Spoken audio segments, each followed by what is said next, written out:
Pringle is next. Thank you, Ciara. I want to take this opportunity to dismantle some of the myths presented within this bill as endorsed by the Labour and Fine Gael. Key aims were presented by the Taoiseach Joan Burton on Budget Day, including to strengthen supports for families with children, to increase the momentum to date in helping job seekers back to work, and to provide targeted assistance for vulnerable groups. While the Government hailed these aims as progressive and inclusive, it is clear that they are myths that must be dispelled, and the truth revealed that these aims are in fact backward and cynical. I will begin with the first myth as advocated in this bill, that this bill will increase the momentum to date in helping job seekers back to work.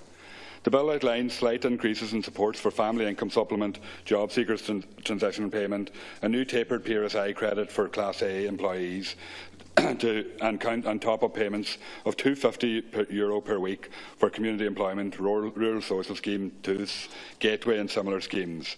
This top-up is to contribute towards costs, meal and travel costs. On paper and in elaborate budget speeches, these additions may sound nice. But look closely and they are in fact surface level, shallow and random. Two issues stand out for me. In trying to get people into work, people are faced with low-quality, insecure jobs. A characteristic of 21st century capitalism is flexible, periodic and insecure employment, transiency, lack of control over time and overqualification and uncertainty. To reiterate this point, there are 272,000 fewer full-time jobs in Ireland today compared to 2007. That is a drop of 15%. The number of people in part-time jobs is over 55,000, higher than in 2007, an increase of 14%. And more than a quarter of part-time workers are underemployed. In addition, between 2010 and 2014, the number of long-term unemployed fell by 48,700. But in the same period, the net loss of Irish people to emigration was over 123,000.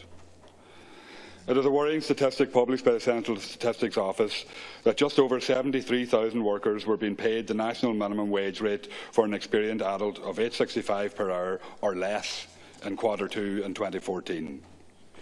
So counter to the Government's job push proposals, over time people will have to depend more and more on social welfare, and more as job security decreases across the society.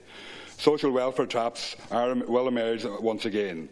And this is because this Government's jobs policy and social welfare policy lacks a coherent, targeted approach for job seekers or those on low income.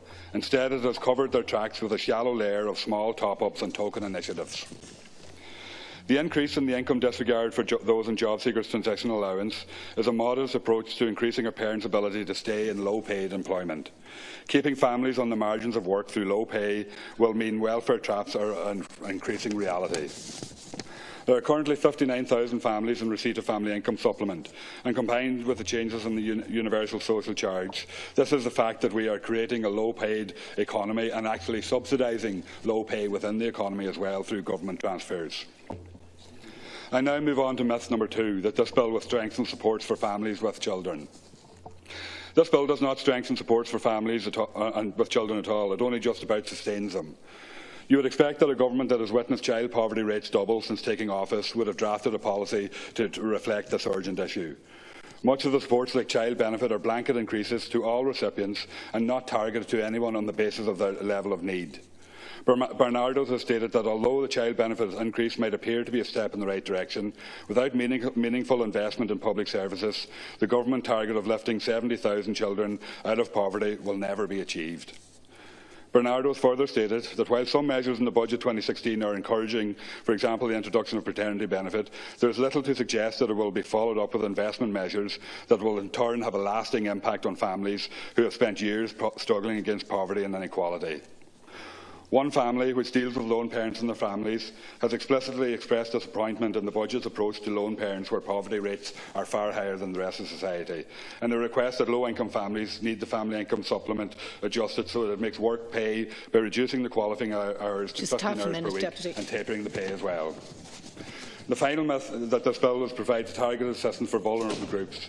The bill does not provide a targeted approach to assist vulnerable groups in society.